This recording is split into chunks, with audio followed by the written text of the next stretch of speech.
Berkeley is more than a city, it is an idea. From indigenous homelands to student revolutions, its streets have witnessed some of the most powerful social movements in American history. Berkeley, California, is a city shaped by ideas, activism, and innovation, standing prominently along the eastern shore of San Francisco Bay in northern Alameda County.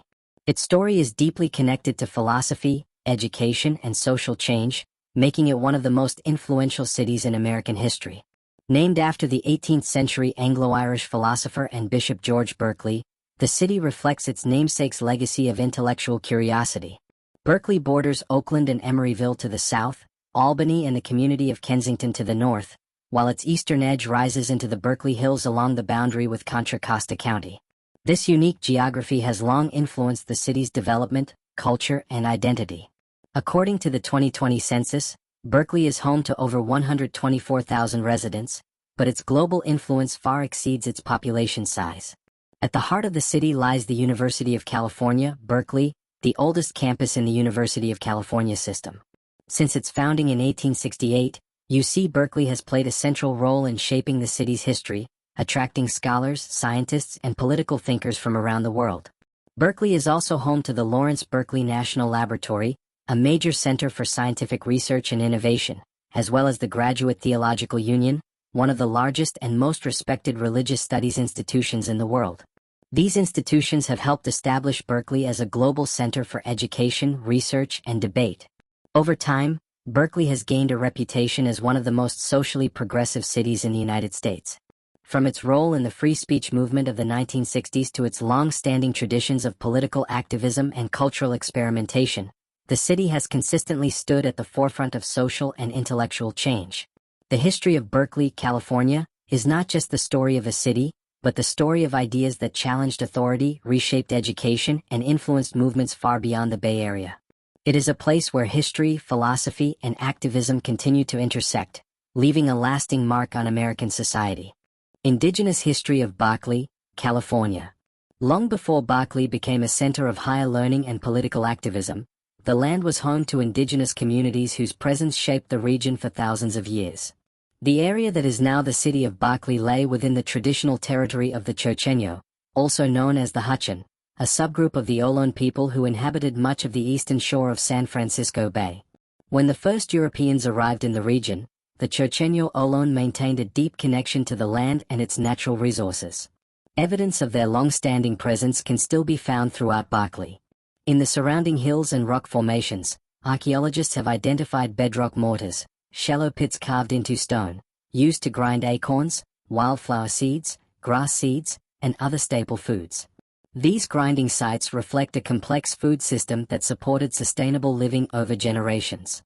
Along the shoreline near the mouth of Strawberry Creek once stood a large shell mound, created over centuries from discarded shells, food remains, and ceremonial materials. Although much of this shell mound has been leveled and covered by later development, it remains a powerful reminder of indigenous life along the San Francisco Bay. Archaeological discoveries throughout West Berkeley and the University of California, Berkeley campus further confirm the area's indigenous history. Human remains and burial sites have been uncovered near Strawberry Creek, revealing the spiritual and cultural importance of this waterway to the Ohlone people. Additional artifacts were discovered in the 1950s during construction and remodeling projects in downtown Berkeley, particularly near the upper course of the creek. These findings demonstrate that Berkeley's history did not begin with European settlement or the founding of the university. Instead, it rests upon thousands of years of indigenous stewardship, knowledge, and community life. Understanding this early chapter is essential to fully appreciating the history of Berkeley, California, and the people who first called this land home. Spanish and Mexican eras in the history of Berkeley, California. The history of Berkeley entered a new chapter in the late 18th century with the arrival of Europeans. In 1776, members of the De Anza expedition reached the eastern shore of San Francisco Bay. These settlers, many of whom were of mixed ancestry and born in the Americas, played a key role in Spain's efforts to solidify control over Alta California. The expedition led directly to the establishment of the Spanish Presidio of San Francisco at the entrance to the bay, later known as the Golden Gate. Among the soldiers stationed at the Presidio was Luis Peralta. In recognition of his service to the Spanish crown, Peralta was granted a vast tract of land on the eastern side of San Francisco Bay, known as the Contra Costa, or opposite shore. This land grant included much of what would later become the city of Berkeley. In 1820, during the period of Mexican rule following the Mexican War of Independence, the land was formally granted to the Peralta family as Rancho San Antonio. Luis Peralta named the ranch and established cattle ranching as its primary activity, supplying hides and meat that were central to California's early economy. Hunting and small-scale farming also supported life on the rancho. As time passed, Peralta divided Rancho San Antonio among his 4 sons. Most of present-day Berkeley fell within the portion given to his son Domingo Peralta, with a smaller area assigned to another son, Vicente Peralta. Although no physical structures from the Domingo or Vicente ranches remain today, their legacy survives in Berkeley street names, including Vicente, Domingo, and Peralta. Even now, legal land titles within Berkeley can be traced back to the original Peralta land grant. Rancho San Antonio continued to function during the transition from Spanish to Mexican sovereignty. However, profound changes followed the Mexican-American War and the transfer of California to United States control. The discovery of gold in 1848 triggered rapid population growth, and the Peralta family's lands were increasingly encroached upon by squatters. Through legal disputes and questionable proceedings, much of the ranch was lost. The lands of Domingo and Vicente Peralta were reduced to small reservations near their homes, while the remainder was surveyed and distributed to American settlers, a process documented in maps such as Kellersburger's map. Administratively, the area that would become Berkeley was originally part of the large Contra Costa County. In 1853, Alameda County was created from portions of Contra Costa and Santa Clara counties. Berkeley then became part of the northern section of Oakland Township within Alameda County. During this period, Berkeley remained largely undeveloped, characterized by open land, farms, and ranches. Along the bay, a small but active wharf supported trade and transport, hinting at the urban growth that would soon follow. These Spanish and Mexican-era foundations laid the groundwork for Berkeley's transformation in the decades to come, shaping its land ownership patterns, boundaries, and early economy. Late 19th century, the birth of Berkeley, California. The transformation of Berkeley in the late 19th century was driven largely by education, transportation, and rapid technological change. In 1866, Oakland's private College of California began searching for a new and more expansive campus site. The institution selected a location north of Oakland, at the base of the Contra Costa Range, later known as the Berkeley Hills, along Strawberry Creek. Positioned approximately 500 feet above San Francisco Bay, the site offered sweeping views of the Bay Area and the Pacific Ocean beyond the Golden Gate. According to the Centennial Record of the University of California, a defining moment occurred at what later became known as Founder's Rock. As members of the College of California watched ships passing through the Golden Gate, Frederick Billings recalled the words of the 18th-century Anglo-Irish philosopher George Berkeley, "Westward the course of empire takes its way." He proposed naming both the town and the college site after Berkeley.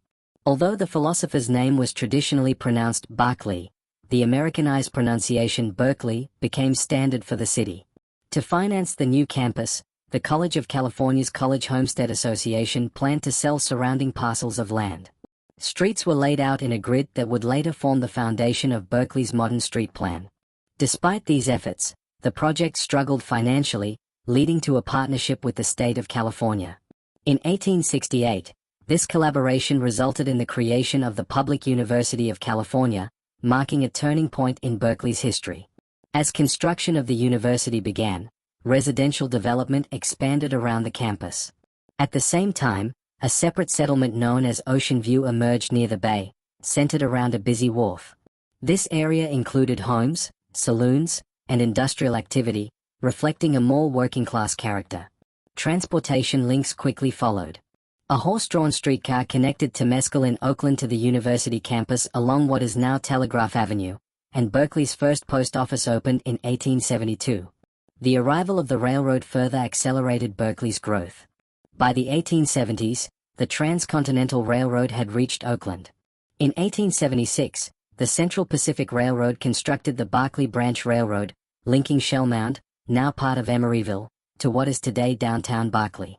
That same year, The main railroad line was rerouted along the bay shoreline through Ocean View, strengthening Berkeley's connections to regional trade and travel. Social reform movements also left a strong mark on the city during this period. Berkeley became a center of the temperance movement, particularly influenced by university leaders and religious figures. In 1876, California enacted the Mile Limit Law, banning the sale and public consumption of alcohol within 1 mile of the University of California. In 1899, Berkeley residents went further, voting to make the entire city alcohol-free. Public debates on morality and public health were intense and highly visible. On April 1, 1878, the communities of Ocean View, the university area, and surrounding farmland were officially incorporated as the town of Berkeley. The town's first elected trustees came from Dennis Kearny's Workingmen's Party, which held strong anti-Chinese views and drew support from working-class residents, particularly in West Berkeley. During the 1880s, Berkeley enacted segregated housing practices and anti-Chinese laws, reflecting the racial tensions common in California at the time. The area near the university became known as East Berkeley, contrasting socially and economically with the industrial West.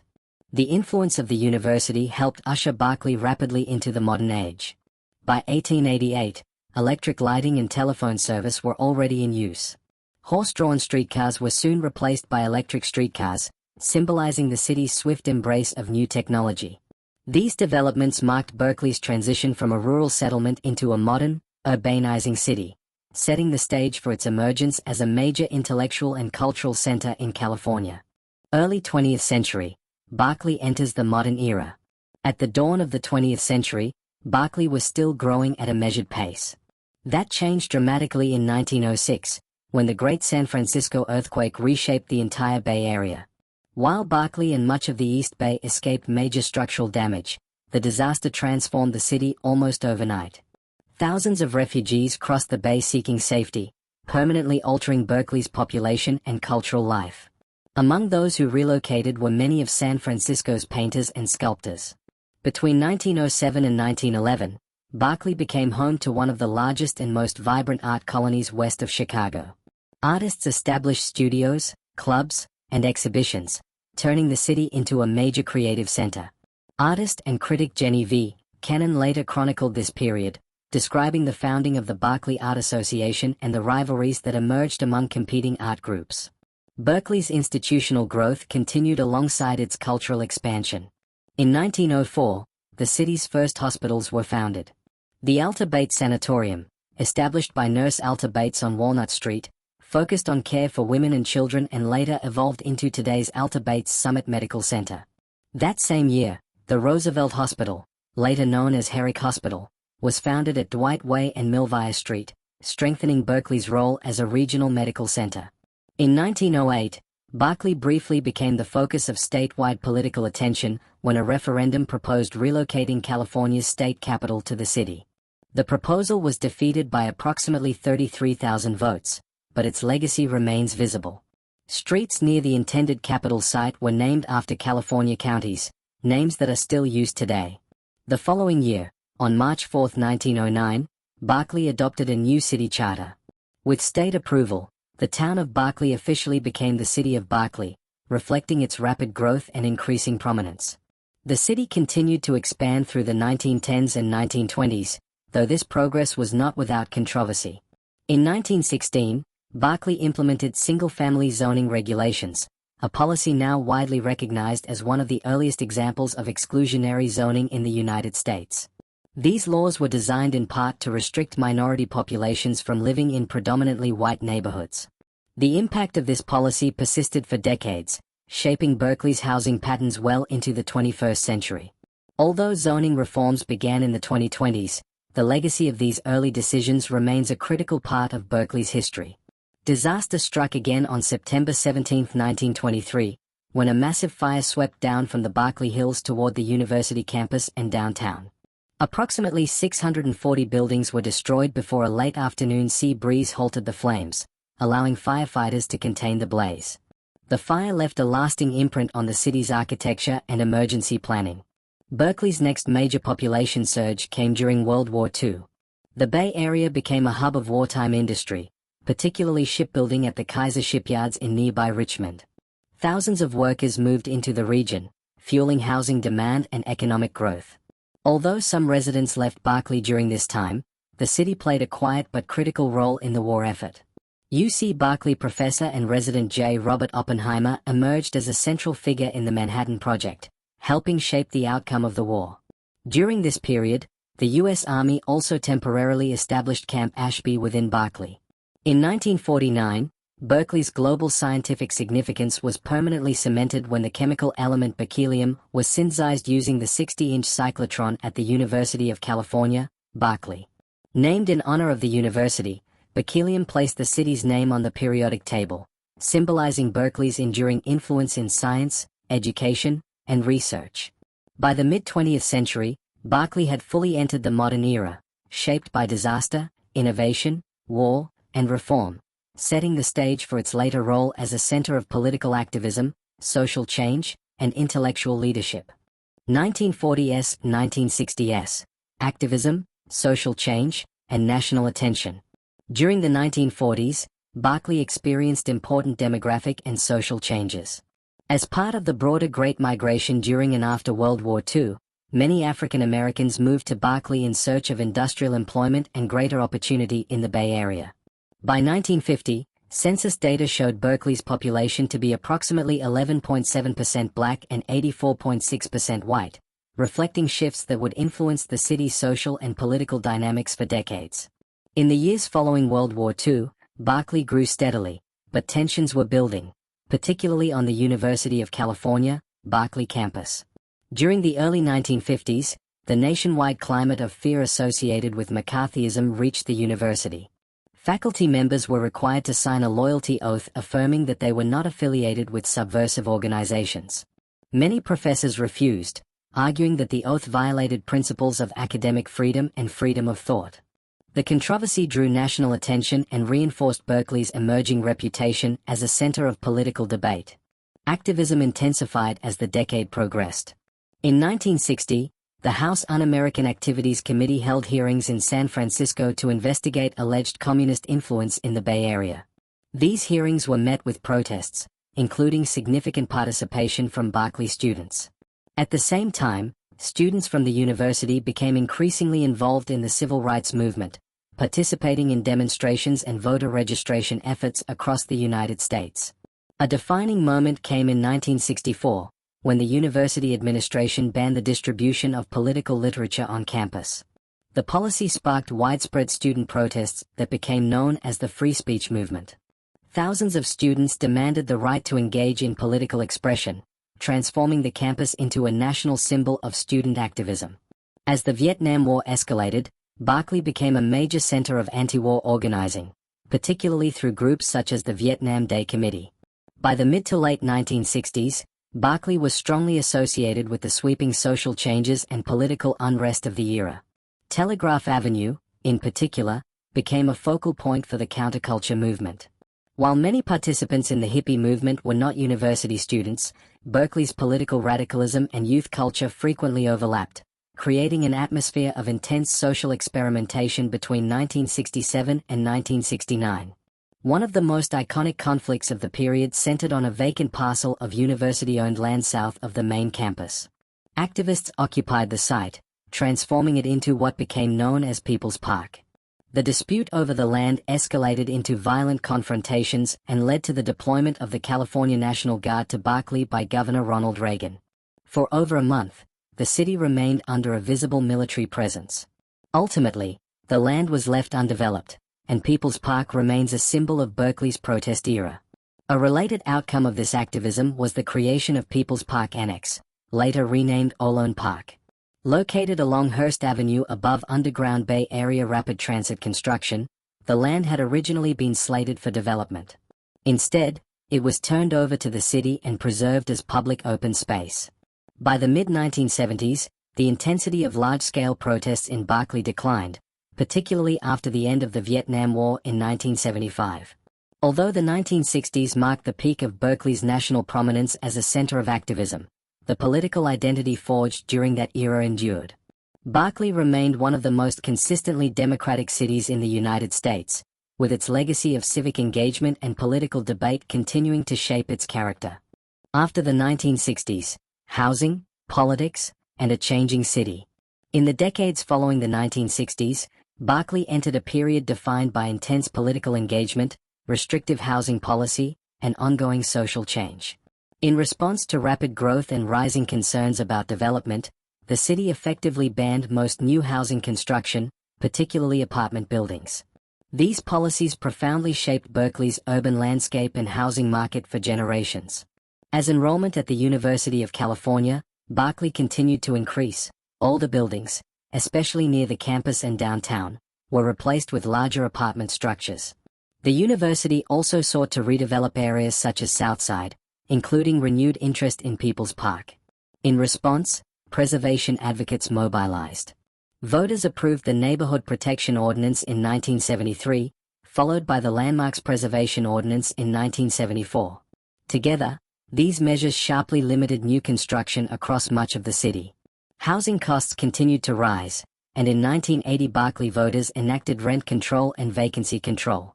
These policies were among the strongest in the state, but were later constrained by the Costa-Hawkins Rental Housing Act of 1995. The law eliminated vacancy control statewide and restricted rent control to multifamily units built before local rent control laws were adopted. In Berkeley's case, this meant units constructed before 1980. While rent control remained in effect, its reach was significantly narrowed. Political movements and cultural influence. The 1970s and 1980s marked a consolidation of progressive power in Berkeley's local government. The city's last Republican mayor left office in 1971, and Berkeley became increasingly identified with progressive politics. That same year, Alice Waters opened Chez Panisse, helping launch what would become the modern farm-to-table food movement. Environmental innovation followed, including the first curbside recycling program in the United States, introduced by the Ecology Center in 1973. In 1988, Berkeley became one of the first cities to ban styrofoam. As Berkeley leaned further democratic, local politics split between progressives and moderates. In 1984, progressives gained a city council majority for the first time. UC Berkeley student Nancy Skinner was elected to the council, reflecting the university's continued political influence. 2 years later, voters replaced at-large elections with district-based city council elections, reshaping local political dynamics. Berkeley also emerged as a national leader in LGBTQ+ rights. In 1983, the city established a domestic partner task force, and in 1984 the school board adopted domestic partner policies that became a model for similar legislation across the United States. 1990s and 2000s, gentrification and growth. The end of vacancy control in 1995 further intensified Berkeley's housing crisis. Despite a brief slowdown in the mid-2000s, home prices and rents rose dramatically, driven by regional housing shortages and population growth. Downtown Berkeley experienced a new wave of apartment construction beginning in 1998. At the same time, South and West Berkeley underwent significant gentrification. Historically black neighborhoods, including areas along the Adeline Corridor, experienced major demographic shifts, with black and African American populations declining sharply between 1990 and 2010. These changes sparked renewed conversations about race, equity, and displacement, including national attention on race relations at Berkeley High School. Berkeley's economy, dominated by the university, helped buffer the city from the worst effects of the Great Recession. State budget cuts, however, led UC Berkeley to increase enrollment of out-of-state and international students. International enrollment, particularly from Asia, rose sharply, contributing to the growth of international restaurants and businesses along Telegraph Avenue and downtown. Activism and protest in the modern era. Berkeley's reputation as a center of protest continued into the 21st century. From 2006 to 2008, the Berkeley Oak Grove protest opposed construction near Memorial Stadium, leading to years of legal battles. In 2007 and 2008, the city again drew national attention during protests against a Marine Corps recruiting office in downtown Berkeley. The 2010s saw a new generation of activism. The Occupy Wall Street movement reached Berkeley in 2011, with encampments on both the UC campus and at Civic Center Park. In 2014, protests following police action during a Black Lives Matter demonstration led to days of unrest and subsequent changes in policing practices. Berkeley also continued to lead in progressive policy. In 2012, the city officially recognized Celebrate Bisexuality Day. In 2014, Berkeley became the first U.S. city to pass a soda tax, and approved measures providing free medical marijuana to low-income patients. Political demonstrations remained frequent. Protests in 2017 related to the Trump presidency and counter-protests by anti-fascist groups drew international media attention. In 2019, People's Park once again became a focal point for activism, as protesters opposed tree removal linked to proposed university development. Berkeley today. By the 2020s, Berkeley remained a city shaped by its past, defined by activism, progressive politics, housing debates, and the enduring influence of the University of California. While the scale of protest ebbed and flowed, civic engagement remained central to Berkeley's identity, continuing a legacy that began more than a century earlier. If you enjoyed this deep dive into the history of Berkeley, California, make sure to like the video, subscribe to History Love, and turn on notifications so you never miss a new documentary. Share your thoughts in the comments. Do you think Berkeley's legacy of activism has helped or hurt the city's future? And if you love in-depth history stories that connect the past to the present, check out our other episodes exploring the cities, battles, and movements that shaped the world.